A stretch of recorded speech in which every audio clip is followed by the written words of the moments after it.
Okay, folks, welcome back. This is the first of 8 teachings in the third month of the ICT mentorship. And this topic is going to be specifically dealing with the time frame selection and defining setups for your model. Okay, for time frame selection, there's a couple things that we break down in general ideas and terms. For the monthly chart, we use this for position trading. And for folks that are intraday intolerant, that means you can't do anything in lower time frames. The monthly chart is actually going to do a lot of assistance for your trading and your analysis. So don't be discouraged by the fact that I do a lot of intraday work and short-term trading. You'll be shocked to learn as we go through this mentorship. The precision and the accuracy that I have has a lot to do with the direction that's derived by the information on the monthly chart. But as it is, the monthly charts are the basis, if you will, for our long-term position trading. Now, I can admit to you, like I've done many times in the past, I am not a long-term trader. I don't have the personality to hold on to a position that long. I tend to change my mind a lot, and that doesn't fit well for a long-term position trader. So if you're a person that takes a long time to make a decision, it comes hell or high water, you're sticking with it, that's probably the avenue that would best suit you as a trader. Now, I can't determine that. No one can do that but you, and that's going to come by way of you actually doing trades. If you get real scared, or if you get real hyper about the short-term nature of trading, if you trade on these longer-term charts, or at least trade off of the ideas that come from the monthly charts, it removes a lot of the price action shock that comes with intraday trading or short-term trading. The weekly chart, we use that for swing trading. Now, swing trading is a little bit more frequent than long-term position trading. Swing trading is, by my definition, it's typically a 1 or 2 trades within a 3-month period. So every quarter of the year, in other words, every 3 to 4 months, there's going to be a setup that takes place. And you can find them very easily on a weekly chart. But because the weekly chart is much like the monthly in regards to how long it takes to form the setups, it takes a great deal of patience. And while I am attributed to having a lot of patience, it's not that great of in other words, the well doesn't go that deep. I don't have that much of patience. So the weekly chart, again, while I may not be trading specifically on the setup itself, I will use those ideas to help frame the short-term trades that I take, or even the day trades. But for swing trading, again, for those individuals that can't be in the marketplace on a very intraday, minute-by-minute basis, again, the weekly chart will actually serve you very well. You don't have to do a whole lot of trading. It's a whole lot of time in between the setups. And much like the monthly chart, it removes that initial shock of short-term volatility. Now, the daily chart, that's where we do our short-term trading. The daily chart, to me personally, I believe this chart is the best chart there is, because it gives you the best of both worlds. It gives you a long-term perspective. It gives you all of the near-term banking levels. So all the levels that the banks would be interested in, all the large funds would be interested in, you can clearly see those on this daily chart.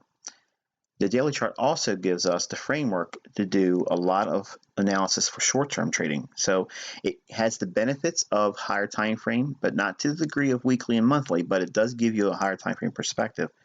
So if we can arrive at strong analysis reference points in terms of institutional order flow, if we can look at points at which there may be stops, there may be a liquidity void, there may be a fair value gap, these ideas, much like we said in the first month of this mentorship, what things you should be specifically focusing on, those ideas, if you apply that to the daily chart, you'll have a plethora of setups and plenty of things to trade on. Now, you can trade on the daily chart, again, if you are the type of trader that hasn't the opportunity to trade in front of the charts, be in the intraday price action, or again, if you're not comfortable trading in those lower time frames, the daily chart does a very good job of suiting swing traders and short-term traders. So that to me is the reason why I like the daily chart the best. If there was a chart selection, I had someone hold a gun to my head, which chart would I like to trade off of? It would be the daily chart, because it gives you a great deal of range to work within. It gives you the interbank levels to be monitoring, where stops would be residing, where long-term objectives would be seen in form of liquidity above or below the marketplace. And again, I counsel you that can't be in the day trading models that we use to try to at least try your analysis on the daily charts. You try to work on those specific time frames. And if you still feel very sensitive or scared, or if you have a lot of emotional or influence over your emotions by watching price on the daily chart seems a little still too fast for you, move up to the weekly chart. Okay, there's nothing wrong with doing that. It just takes a lot more time. And unfortunately, some of you that are listening, you may have a business, and you may have a lot of things going on in life. Maybe you're a college student. Okay, maybe you can't be in front of the price action on an intraday basis.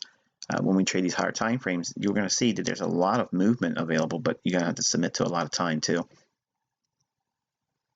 And obviously, 4 hours or less is day trading. And we're not going to speak too much about day trading in this particular teaching, because there's a lot of things that we got to go in regards to day trading, and there's specific concepts that are inherently related to time of day. So while we're not going to teach that here, the focus is time frame selection and what time frame are we using these specific time frames for.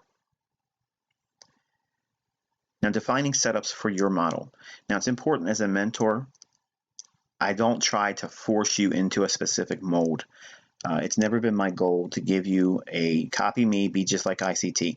That's not going to work. It's never going to work for anyone, but it does give you a goal. It gives you a framework to work within while striving for replication of some of the things you probably see me do. You're going to discover the trader that actually resides in you. And when that happens, and no one knows when that's going to occur, you'll know it by experience, being in the marketplace, looking for specific things and studying. And one day, and it sounds like, a fairy tale, but it really is, you'll have an epiphany where all of these things will suddenly make sense to you, and you'll know what type of trader you want to be. And what's even better is you actually know what setups that you'll like. It's one thing for me to say I like a 4-hour turtle soup sell into a bearish order block that's seen on a daily chart. Well, that might be a setup that you can't wait for. Okay, it may require you a lot more patience than you have to do that. That same setup, if it was done on, say, for instance, a weekly turtle soup sell into a monthly bearish order block, I can't wait for that. I would never have any trading opportunities because they don't happen that often. But if it just happens to be the time when you look at the charts and you see that formation, then obviously that's your setup. But your pattern, or your bread and butter go-to setup, once you understand it, it's applicable on all these time frames. What makes the time frame selection process unique, and why it's important for you as a trader to determine how you're going to trade it, is because your comfort level and your psychological makeup as a trader has to align with that. So in other words, your patience level, your aptitude, and your life. I mean, let's just be real about it. Your life has to allow you the ability to be in front of the charts, or at least to do the analysis and then execute on that analysis. So when we look for setups, we have to find setups that are uniquely defined for your specific trading model. And a lot of folks will say, ICT, you got a lot of tools, you got a lot of things that, you have a ton of things. Okay, do we have to know all these things? No, that's the benefit of studying conceptually and modular things, because you'll quickly ascertain whether or not a specific pattern or concept gels with you. In other words, does it resonate with you as a trader? You're going to find that some of the systems and things out there in analysis aren't really uniquely attractive to you as a trader. And I experienced that as a trader coming up. It wasn't a lot of things out there that I got excited about, but the few things that I did in early in my days, it was commitment of traders report, accumulation distribution, things of relating to patterns. I liked the patterns because I wanted to see specific things that repeat, because obviously, like anything else, if you can see something coming, obviously you know what to do should you see an opportunity coming. The problem is many of the things I was studying, I couldn't find them real time or before they actually came to fruition. So as I refined my trading model and specifically dealt with institutional order flow and price action, then suddenly it was like the veil was lifted and I had blinders removed from my eyes. Then I could see setups that made very specific formations, and they had specific criteria that I can really define and make it very objective about how I trade, which is what I was looking for as a trader when I first started. But when I first started, I was looking at indicators thinking that was going to be the answer.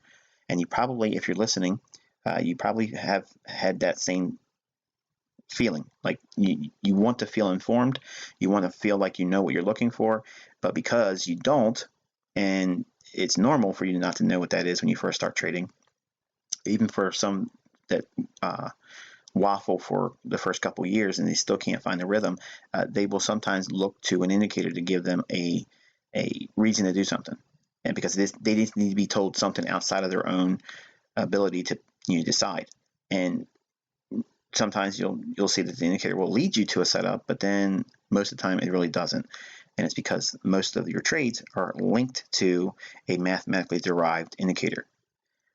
When we look at setups, we're looking at specifically finding unique characteristics that repeat themselves over and over again in price action, because there are generic characteristics and traits in price action that repeat over and over again.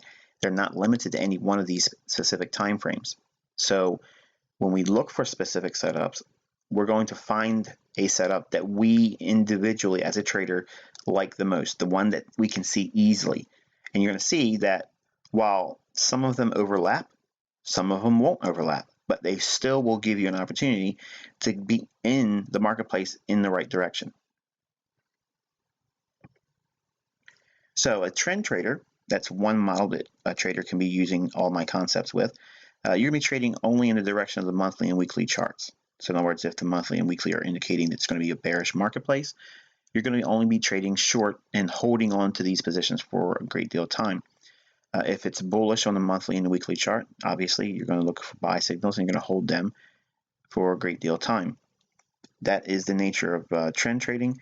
And again, I am not a long-term position trader, so while I tried that early on in my career, it didn't fit me and it didn't tickle my fancy, so I'm a short-term trader.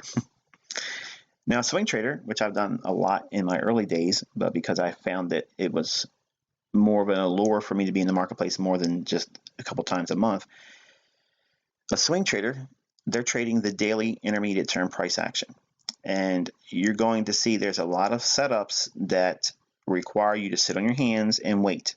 But when they form and you position yourself in them, they offer stellar rewards. I mean, they just go on and on and on, and the payouts are amazing. But again, it requires a great deal of patience. So I can tell you, as your mentor, I just don't have a lot of patience for swing trading on the daily chart. It just takes too much time to wait for the setups and for the trades to pan out. I want my money to have velocity. In other words, I want to be able to put my money at work, let it do its thing, get my return, and then compound that returned rate and my base equity and put it back to work again into something that gives me more velocity. So when I say these things, I'm not trying to talk to those individuals that are comfortable trading on a monthly chart or a weekly chart. I'm trying to tell you that me personally, what I found about myself as a trader, my defined setups are on a lower time frame than the daily chart. So it requires a little bit more dynamic study and time in front of the charts, but that's what my unique model is. I excel in that approach to trading. You, again, may not be set up psychologically or emotionally prepared to trade like that, and there's nothing wrong with that. So don't think that I'm trying to force you into a specific trading model or a mode of trading. You're going to discover that as we go through these 12 months. Also, you're going to learn, this is how I started, as a contrarian trader. Okay, now it doesn't always mean that being contrarian is the right way to go about it, and it doesn't mean that not being a contrarian is the right way always as well. There's going to be times when to be a contrarian trader is optimal, and what you're basically doing is you're trading reversal patterns at market extremes. So when the market's really gone a great distance higher and it's been moving higher for a long period of time, eventually it's going to hit a specific level, or a significant level, I should say. Usually and typically it's on a higher time frame. It will create reversal patterns. Now, it doesn't mean that the market's going to reverse and create a top there. It can, and sometimes it will, but you can still trade reversal patterns at extreme moves, or what would be referred to as capitulation, where the market just moves extremely, that last bit of burst higher if it's been bullish, or that quick sudden drop, with a great deal of magnitude going lower, and it usually makes the low of the move. Generally, sometimes you're going to see that there will be times where you want to be contrarian and see that move as a blow-off move, and it's the end of the move, and you can probably catch some really good setups in the form of a reversal pattern. But it doesn't always have to require capitulation. It could be on a short-term basis, where if you watch the daily chart, we may go above a previous month's high, and that may be a really good selling scenario to sell short, but not forever, but it's still an opportunity to trade with. And then for short-term trading, which again, that's what I excel in, you're trading the weekly ranges, and you're holding for typically about 1 to 5 days in duration. And then obviously setups that are found for the day traders model, where you're trading intraday swing trading with exits by 2 p.m. New York time. Now, when we look at this is the actual broad brush idea of everything that I do as a trader, everything I've done as a trader, how I excelled from using long-term higher time frame charts down to what we're seeing here in number 5 and number 4 in respective terms of time frame selection, 4 hour or less. That's where I excel at. And then my setups are day trading in nature. Now, again, because I have a universal application and I have experience doing all these types of trading, just because I don't elect to trade on a monthly or weekly or daily all the time, what I'm actually telling you is I can do that, but because of my appetite for more action, and because I want to put my money at work faster, get a rate of return, and then put it back to work again, so I can turn it and capitalize on velocity, turning my money over and over and over again quicker. I have adopted the mindset that that's my goal, that's my pursuit. So therefore, to do that more efficiently and expediently, it's going to be in the form of day trading or short-term trading. Do not let me convince you or try to talk you into that's the best way to go, because it's not. It's not for everyone. So you can still compound your money exceedingly well trading on a higher time frame charts. Believe me, it's not about the setups or the time frame. It's about your unique alignment with the setups and the time frame that meets the happy medium for you as a trader. Because all of us have a family, all of us have real world tug of wars that take place. Some of us have spouses that require a lot of our time. Some of us are in high maintenance relationships. Some of us are in codependent relationships. Some of you are not in a relationship. Okay, some of you are doing things that are going to be a barrier to you doing a lot of trading or a lot of studying, and it's going to require you to do a lot more research and action in those higher time frame monthly and weekly charts and daily. But if I were to counsel you and you were going to listen to me, I would suggest that you start in the daily chart. Even if you're going to know in your heart of hearts that you're going to try to be a day trader, start with the daily chart, because the daily chart is going to be a really good bellwether. It's just the one that will give you everything you need to know with a lot of the higher time frame reference points, and it'll also give you the directional bias that everybody looks for, and they're always asking by way of email. Tell me how to get in, where to buy, and how do I know the day's going to be up or down? Well, you find that on the daily chart. That tells you everything there. And once you go through this teaching and the next teaching with institutional order flow, you'll see how easy the daily bias is. Really, it's not that hard. But the problem is trusting it. That's the hard part.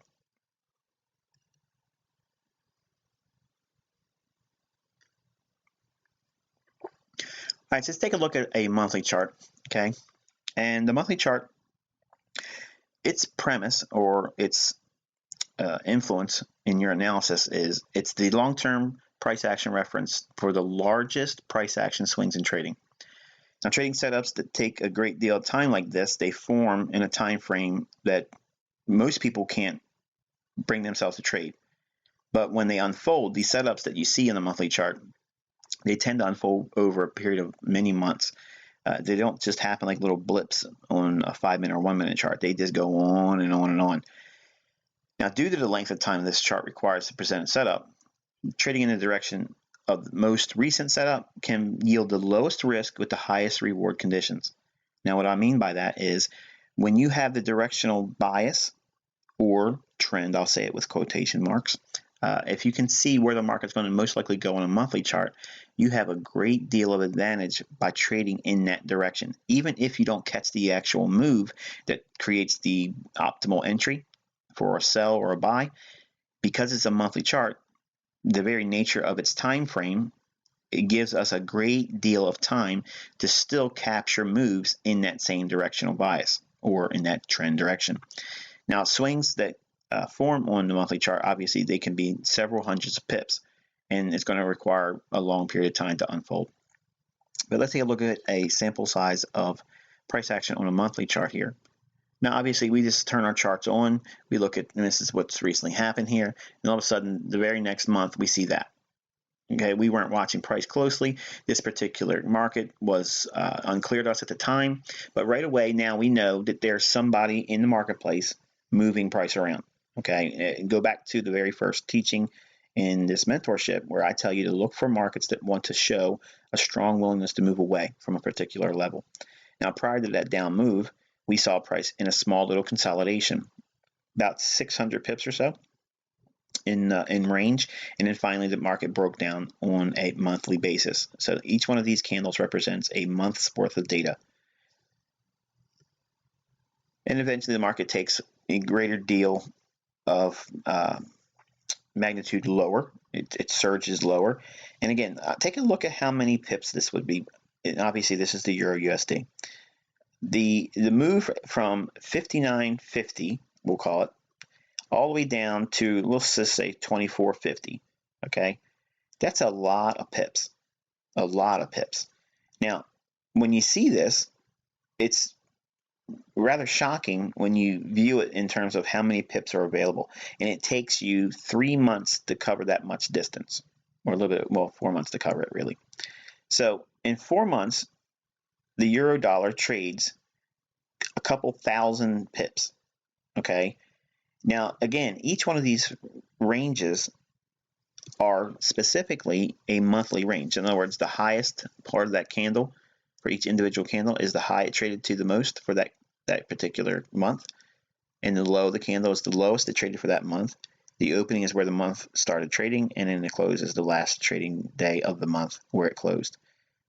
In these individual monthly candles, there are a plethora of setups. Think about what you have there. You roughly have about 20 trading days without holidays included, things of that nature, and non-farm payroll, which we don't trade. But we'll just say roughly it's about 20 trading days per one of these candles. So every one of these bars represents 20 potential trading days. Now, inside of those daily candles, okay, if we were to break them down, okay, there are individual setups as well. Now, also, and I skipped over this, inside of these candles of representation of monthly data, there are typically about 4 weekly candles. And again, inside the weekly candle, there's a great deal of opportunities in there. So I want you to think like that. When we look at a seed, okay, if I were to show you a seed, say for instance a apple seed, I placed an apple seed inside your palm, and I asked you what you see. Obviously, most of you would have a very myopic view and say, well, obviously it's an apple seed. I know it. I've seen it before. But I want you to have that view where you see the apple seed, yes, but you see the potential of that apple seed and how many trees that one seed could produce over time. And with the creation of all these new trees, the obvious is that you'll have more apples. So when we look at these higher time frames, we look at it as that's that seed, okay? That really high probability trade scenario exists in the monthly chart. Now, most of you don't want to spend time in a monthly chart. Most of you could care less about what that monthly chart says or what it's done because there's no magic in the monthly chart because it takes what? A whole month to create. The problem is that's the wrong perspective. You need to look at the monthly chart and say, hey, you know what? If the monthly chart's moving around, okay, and the monthly chart's having sensitivity at specific levels, who would be moving price around on these levels? And obviously the answer would be large banks and institutions.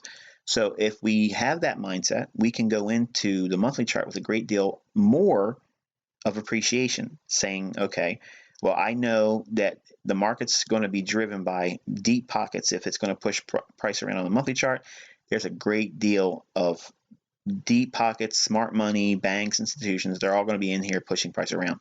So it's in your best interest to understand what that monthly chart's going to do and what it has already done. In this case, let's just say we opened up our chart and we saw the euro dollar here, and this is what we see. So right away, without having any other forms of reference, okay, we don't need anything like that. And this is how I'm trying to tell you, understanding price action, it's very pure. I don't need to know where trend is prior to this sample size and data. I don't need to know what indicators are indicating bullishness or bearishness. I don't need to know that either. I don't need to know what crossing overs of any moving averages took place. I just need to know where has price moved away from, and was it with a great deal of magnitude? Yes, obviously we moved away very strongly from a consolidation around the 51 or 52 level up to the 59.50 level. Okay, so we had about 700 pip range or so. And when we see this, the way I want you to view prices, your eyes goes immediately to that last up candle, because we understand that smart money is going to sell in up moves. They sold in that up candle, kept it in a range, and then finally it broke down below that up candle's low. So now the point is, yes, you've missed that boat. The opportunity's missed. You couldn't sell short there, because we're going to assume that we're now just looking at the chart for the first time. You as a trader can say, okay, I know that if it gets back up to that candle's low, and again, this is a monthly chart, I'm going to have a trade, and I'm going to define that trade by way of that specific up candle's low. So eventually when price does that, we have many months before it actually does it. Over a year transpires. Now think about this now. Over a year transpires before price returns back to that up candle's low or that bearish order block. But as soon as it hits it, then you have a setup. Now the question is when price hits that, okay, it takes a long time to get to that particular level. But as price was trading around that 127.30 level, and eventually it trades through the 130.50 level up through the 132 level, okay, we have an indication that the price is probably going to want to go back up. And there are stops, obviously, around that 146 level with that big up candle. right here, this big up candle right in here. So there's going to be stops resting above that high. Again, thinking about that concept that I gave you what to focus on now in the September content of this mentorship. So we have this candle breaking above this down candle, this bullish candle here. All of a sudden now we have a willingness to do what? We expect to see price try to trade back down into this down candle. And it does it here. So we can expect to see bullishness here. So if we see this, we know that there may be some bullishness on the upside, okay? And price may reach up above to take these stops. And if it does that, it may reach back up here to this bearish order block. So when it finally gets back up to that bearish order block, we've had two instances where we can see where price has on a monthly chart broke down, traded all the way down here. We can see the bearish candle here that was violated on the upside, and then it returns back into that down candle. So we can see bullishness in the form of a bullish order block. In that case, we can see that price has a willingness to potentially range expand up into that return of that bearish order block right over here. But when it does hit this, when it finally hits that particular level there, the question is where would price likely trade to next?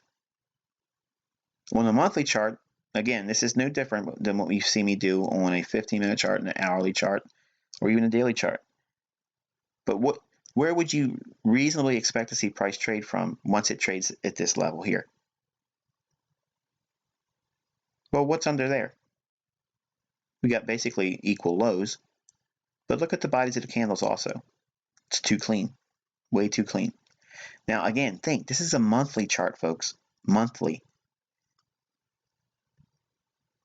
If we are looking at this right now for the first time and we sit in front of our chart and say, okay, I see this level being hit, what could we do with this? Obviously, we can expect to see price trading lower. But why? Why lower? Below those lows is going to be what? Sell stops. Now, the question is this. Who in their right mind would have sell stops below that low? And the answer to your question is large funds. Large funds. Long-term trend following funds will have stop loss orders right below that low. They will leave stops in for a very, very long time, and they have lots of money in play. So when the market trades at that basically that 50-80 level, and it goes lower and expands lower, it's rushing down to get to those stops that are residing below the 122 level. And look at that last candle before it blows out the lows here. All these lows in here, that last candle, when it hits it, look what it does. It explodes to run out those particular stops. Now again, I want to remind you that this is a monthly chart. So if we see this and we can outline where the market may reach up into, which took a trade duration of 6 months to unfold, but it took over 13 months to set up. It took 13 months for this, basically the trade up to get back to an area where we would see a setup to form on the monthly chart. But then once the formation comes into fruition, look how many months it takes to unfold. We got 1, 2, 3, 4, 5, 6 candles, or 6 months. Look how much acceleration there is. It's half the time.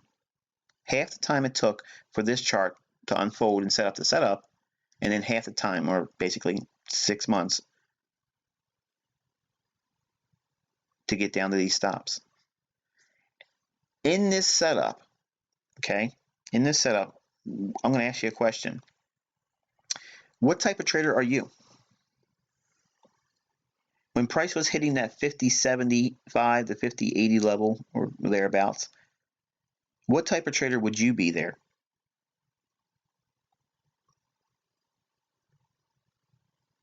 When price is most likely going to come down and clear out those stops, you have several opportunities to choose from.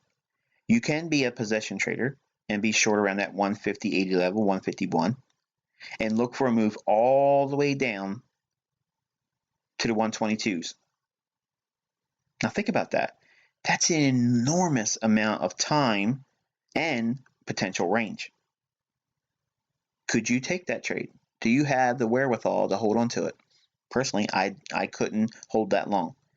But does that mean I can't trade this idea or these perspectives on the euro dollar? If I can see 51 big figure, it's 151, or the return back to that bearish order block, as we're noting here at that orange level. When price is trading there, it spent two months giving you an opportunity to get on board. If you see that, and the reasonable expectation would be, okay, well, there's some equal lows down there. It's probably going to take a long time to do it. But between the 151 level that we'll say and the 122 level, there's our range. So between those two reference points, we have a known range to work within. Now, again, this is a monthly chart. Before all these down candles form, we have the potential range identified. So we can now break this down and say, okay, I already know where price may likely go relative to the monthly chart. So how can we use this information going forward and go across all the spectrum of types of trading? Again, it's over 2,900 pips for that price swing. 2,900 plus pips. So let's take a look at this swing on a weekly chart and refine that more in terms of defining setups for your trading model. Here's that same price swing, and we're now looking at it on a weekly chart. Now, this is an intermediate term price action reference point. So everything we see here is on the scale of intermediate term. So obviously, because it's a weekly chart, it still takes a great deal of time for these things to set up, but it's a lot more refined when we break it down into a weekly chart. You can see a lot more detail. We can see, obviously, when the market trades back up into previous institutional reference points, like this down candle right before the move up, this down candle is a breaker. What's it breaking? It's breaking the old high here, running out stops. This breaker is lower than this one here, so we're going to have to refer to that one here as the initial run up. Trades up into this range right there. There's a selling opportunity. We already know that the range is potentially going to expand to run out based on the monthly chart, that this is where the liquidity is going to be. What kind of liquidity? Large fund liquidity. So the market expands, goes lower. Then it consolidates again. It trades lower and comes right back up into what? A bearish order block. So you can expect to see what? Another opportunity to sell off. Why? Because you're trading in the direction of the monthly chart. But now you're expecting the weekly chart to expand. And it's going to most likely expand down into this level where liquidity would be resting. We could take this one step further and refine it down into a daily chart.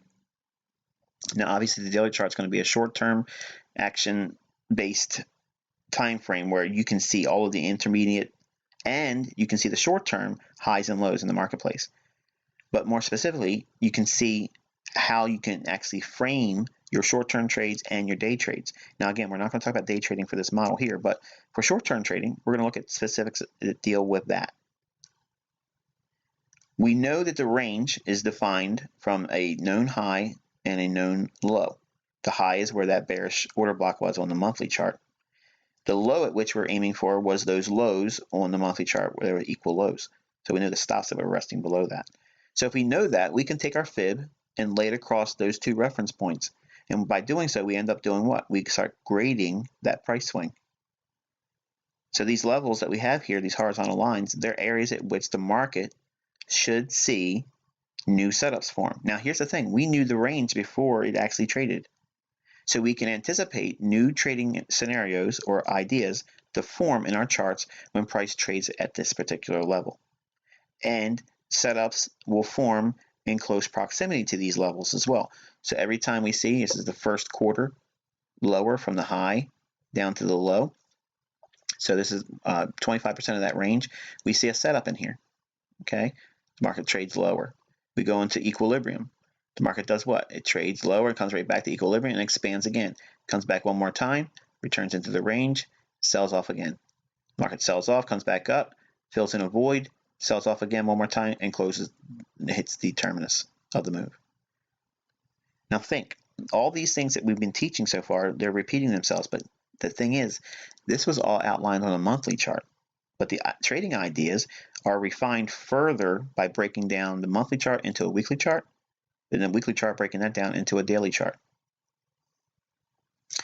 Now, As a pattern trader or a setup seeking trader like you all are, there's several things that we do in the ICT camp. We look for optimal trade entries, which is a simple return back into a known range. And that's the only indicator-based ideas I like to use, and it's based on fib and returning into a known open range. The other ones are obviously order blocks, and then there's stop runs, which we classically call the turtle soup, which is a false breakout, which is what you're seeing here. Every instance we see on this chart, we have a short-term high here. Now think, inside this shaded area, the monthly chart, we used it to frame what? The idea that we're going to go long-term lower. As we are in this shaded area until it ultimately hits the 2175 level or so, we're going to be bearish on the marketplace. So we look for what? The marketplace on the daily chart to seek liquidity above old highs. Why would they want to do that? The market's traded lower, this short-term high, relatively equal to this one here. There's going to be buy stops resting above that short-term high. They run above it and then explodes lower. Okay, we have a short-term high here. The market trades above it and then explodes lower. I want you to notice every single time that the market takes out a short-term high just by a little bit and then quickly accelerates on the downside. Why is that taking place? Because they're absorbing liquidity on the buy side. They want to pair up their orders to sell into those known participants that want to buy here with their trailed stop loss in the form of a buy stop. Because think about it, if you're short, how do you protect your position? You put a buy stop above a recent high. And then typically what will happen is the market will come back and knock you out and you'll start cussing, or the market will move away in your favor, and then you can look for another point at which you want to lower that stop loss, protecting and locking in profit. Well, what we do is we look for these opportunities in the form of false breaks above an old high with the idea on a higher time frame chart that indicates that price may go lower. So this is like a holy grail setup where it's absolutely barn burner. You get in there and you look for a short-term high to be violated on the daily chart. Look how many times it does it in the scope of all these many days. But look at the logical areas at which it does it. It's close to those grades that we did on the overall total price swing that we expect to see. It does it here. We have it here. We have it here. We don't see it in here, but if we go down to a lower time frame, you will see it. And then we see another one in here as well. So when we look at price, okay, if you are looking to trade only stop runs, okay, you first have to know why the stop run would be necessary or why it would be influential in terms of price action. And you get that from the higher time frame like we showed with the monthly chart. You hold on to that bias until clearly you're shown that you're wrong. In other words, this thing could have easily turned around here and started trading all the way up and started getting violently bullish. And that would have to obviously make you change gears, or at least put pause on the notion you expect to see the euro dollar to trade lower. But until it does that, or it hits the terminus, or whether we ultimately think the price is going to go, we stay with that mindset. We stick with it. So if you're not a stop run setup trader, in other words, you can't see turtle soups, if you don't have the ability to trust that or know that what you're selling into, okay, is a high probability scenario where it's going to see an explosion in the higher time frame direction, in this case down, there's other things you can trade, and they come in way of breakers and bearish order blocks. Now obviously the whole move starts back here with that monthly bearish order block that it trades up into, but look what it does. It comes in the formation of a turtle soup or a false break or a run above equal highs, taking out the buy stops. And then what happens? The market surges quickly. Okay, then we had that previous turtle soup here, but now look, say you can't see the turtle soup, no problem. There's absolutely no problem. This down candle in here right before the move up above this short-term high, that down candle is a breaker, and you'll learn about that in this mentorship. But as price is trading in here and trades back up into the breaker, you can now expect to see price to trade lower, and it does that.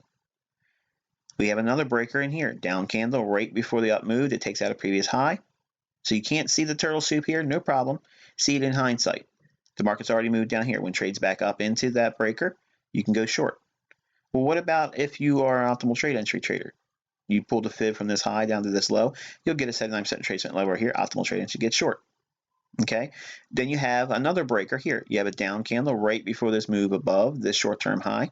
Okay, when price trades back up to it here, you get short at that breaker. Sell off, boom. What about this one here? This is a bearish order block. Last up candle right before this down move. Returns to that level, sell it short. And there it is. What you're doing is you're using the higher time frame and you're using your defined setup for your model. If you're a trader that's focusing on being short, you need to identify what pattern you're going to be looking for. It could be one or two, but it's important to know one. You only need one good pattern. And I only have really technically three. I trade inside of a range, okay, where I'm pulling back into an exposed range, okay, or if it's bullish and it rallies up, I'm waiting for the pullback to close in that range, and then I'm going to buy it again. Or I'm selling at a bearish order block, or I'm selling short into a run above a previous high for sell stops. I'm only taking three setups. There's only really three setups that I trade. I'm trading inside the range. If there's nothing that I can see as a violation above an old high or below old low, I'm selling above a previous high if I'm bearish, or I'm selling at a previous bearish order block if I don't believe that it's necessary to go up for those stops. And you'll learn when those conditions are there, because I know what you're thinking. That's the thing I need to know, ICT. That's the one. Because if it's me trading back to a bearish order block, but it could potentially be a turtle soup, how do I know which one? You're going to learn that. But I got to give it to you in pieces at a time. So again, when we look at the market like this, and we have our time frame selection, and then we have our setups for our particular trading model, and that model is going to be defined by you over time. No one's going to be able to tell you this is how you do it. Okay, I'm giving you suggestions, and the three setups that I particularly trade, you're going to be able to gravitate to one of them, and it may be order blocks. But for some of you, the order block is going to be problematic. It's going to be, I don't know which one to trust. But you'll clearly see where the stop runs are, and you'll be able to trade turtle soups. But maybe you can't do that either. Well, you'll trade in liquidity voids. Okay, you'll wait for the price to come back down, close in a range, and then you'll wait for expansion to happen. But the point is, these three forms of discipline that I use for trading, they always exist in all time frames.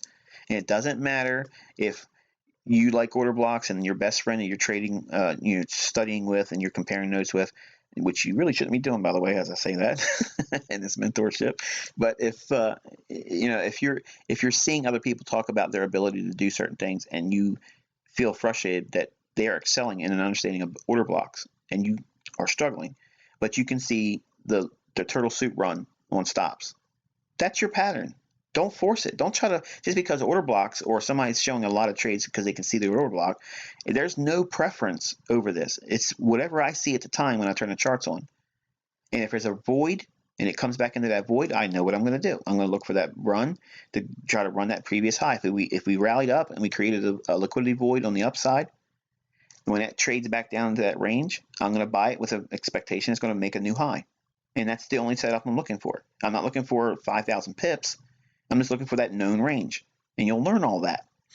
But don't think that I'm forcing anyone to be any one particular trader, but you will learn these three conditions in the marketplace, because that's the only three I trade with today. I don't do anything outside of that. I don't trade Oro patterns. I don't trade, all the things that I shared in the past. They were all hallmarks of my, coming up as a trader.